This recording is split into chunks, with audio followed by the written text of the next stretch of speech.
रितेश नाम का एक आदमी रहता था। वो अपने माता पिता के साथ रहता था। उसके पास व्यापार करने के पैसे तो थे, पर उसे पता नहीं चल रहा था कि कौन सा व्यापार शुरू करे। इसीलिए वो इस विषय में फैसला लेने के लिए अपने पिता के साथ चर्चा करता है। पिताजी, मुझे पता नहीं चल रहा है कि आपके दिए हुए पैसों से मैं कौन सा व्यापार शुरू करूं। अरे, उसमें क्या है, पकौड़ी का व्यापार शुरू करते हैं। पकौड़ी का व्यापार? हाँ बेटा, हमारे गांव में जलेबियों का, समोसे का, अचार का, पापड़ का ऐसे बहुत व्यापार है। तो तुम्हें कुछ अलग व्यापार करना होगा। गांव में जो व्यापार नहीं है, अगर तुम करोगे तो अच्छा लाभ पाने का मौका होगा। सिर्फ सादा पकौड़ी कौन खरीदेगा पिताजी? इसीलिए हम सिर्फ सादा पकौड़ी नहीं बनाएंगे। तो फिर हम सादा पकौड़ी में साथ साथ चिकन पकौड़ी, फिश पकौड़ी, मिर्ची पकौड़ी, आलू पकौड़ी, प्याज के पकौड़ी, अंडे के पकौड़ी जैसे अलग अलग तरह के पकौड़ी बनाएंगे। ऐसे हमारा व्यापार को बहुत लाभ मिलेगा। रितेश को अपने पिताजी के बात सच लगे, परंतु मुझे इतने प्रकार के पकौड़ी बनाना नहीं आता है ना पिताजी। मुझे भी तो बनाना नहीं आता। हम खुद इन सब के विधि बनाएंगे और इसके लिए तुम्हारी माँ भी सहायता करेगी। ऐसे कहकर रितेश के पिताजी रितेश को प्रोत्साहित करते हैं। फैसले के अनुसार पकौड़ी को बनाने के सामग्री रितेश खरीद के रसोई घर में इकट्ठा कर रहा होता है कि उसके पिताजी पके हुए अंडों को 2 हिस्सों में काट रहे होते हैं और रितेश की माँ पकौड़ी के लिए बेसन का मिश्रण तैयार कर रही होती है। बनाए हुए मिश्रण को 6 अलग अलग बर्तन में बराबरी से रितेश की माँ डालती है। रितेश के पिताजी पहले बर्तन में कटे हुए अंडे, दूसरे बर्तन में कटे हुए प्याज, तीसरे बर्तन में कटे हुए मिर्ची, चौथे बर्तन में कटे हुए आलू, 5वें बर्तन में कटे हुए केले और छठी बर्तन में कटे हुए चिकन के पीसेस डालते हैं और फिर एक एक करके उन सारे अलग तरह के पकौड़ी को तेल में तलते हैं। रितेश जब पकौड़ी का स्वाद देखता है तो उसको बहुत स्वादिष्ट लगता है।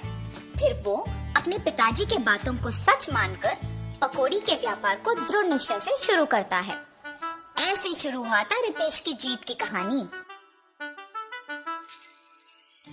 15 साल बाद वही पकौड़ी का व्यापार रितेश को सिर्फ अमीर ही नहीं बल्कि बहुत घमंड और कठोर बना देता है।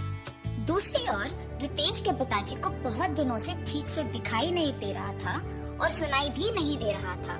इसीलिए वो रितेश को चिकित्सा करवाने के लिए पूछने की प्रयत्न करते हैं, पर रितेश कभी उनको समय ही नहीं देता था। इसीलिए रितेश के पिताजी खुद अस्पताल जाने का निश्चय करते हैं, पर उनके पास पैसे ना होने के कारण रितेश की दुकान को निकल पड़ते हैं। अरे रितेश बेटा, कुछ दिनों से न कुछ ठीक से दिखाई दे रहा है, न कुछ सुनाई दे रहा है। चिकित्सा के लिए 3000 रुपयों की जरूरत है। थोड़ा मदद करो ना बेटा। क्या 3000 रुपए? उतने पैसे तो मेरे पास नहीं है। पर बेटा, कल ही तो तुमने बहू को बताया था कि हर रोज तुम्हें 30,000 मिलते हैं।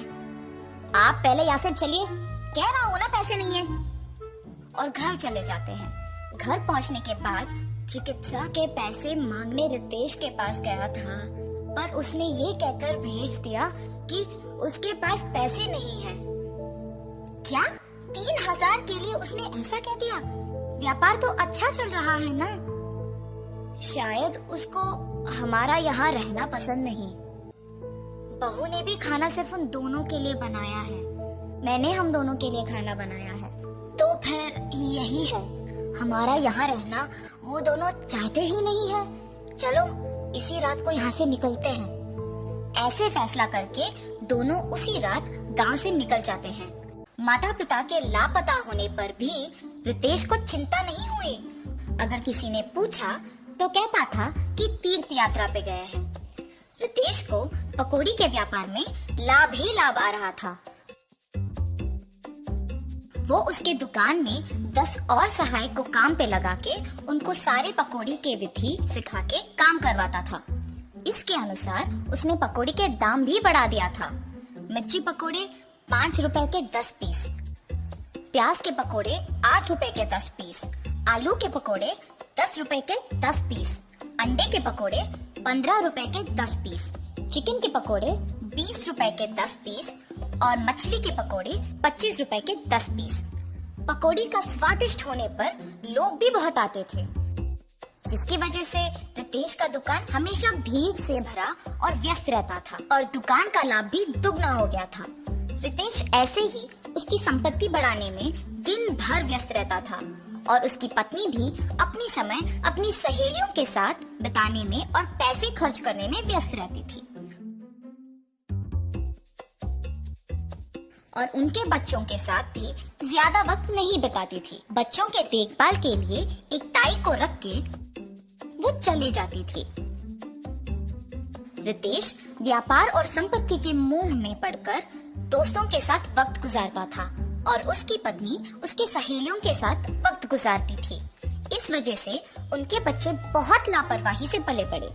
रितेश अपने बच्चों को अनुशासन से नहीं बड़ा कर पाया और अपनी बीवी को उसके शौक से दूर नहीं रख पाया। अब रितेश के साथ प्यार से 2 बातें करने के लिए भी कोई नहीं था। उस समय में उसको उसके माता पिता की बहुत याद आती है। मैं कितना मूर्ख हूँ, प्यार से देखभाल करने वाली माँ और जिस व्यापार को इतने जिम्मेदारी से देखभाल कर रहा हूँ, उसका मार्गदर्शन करने वाले पिताजी को मैंने अनादर किया है। न जाने वो कहाँ हैं, क्या कर रहे होंगे। मैं तुरंत उनको ढूंढ के घर वापस लेके आता हूँ। रितेश अपने माता पिता को ढूंढने अपने कार में निकल जाता है। गांव में ढूंढते ढूंढते उसको अपने माता पिता गंदे फटे हुए कपड़ों में नजर आते हैं। ये देख रितेश भाग के उनके पास जाता है और कहता है, आप ऐसे कैसे? ये सब मेरा ही गलती है पिताजी, मुझे माफ कीजिए और कृपया मेरे साथ घर चलिए माँ। रितेश को अपने गलती का एहसास होता है और वो अपने माता पिता के साथ घर वापस आता है।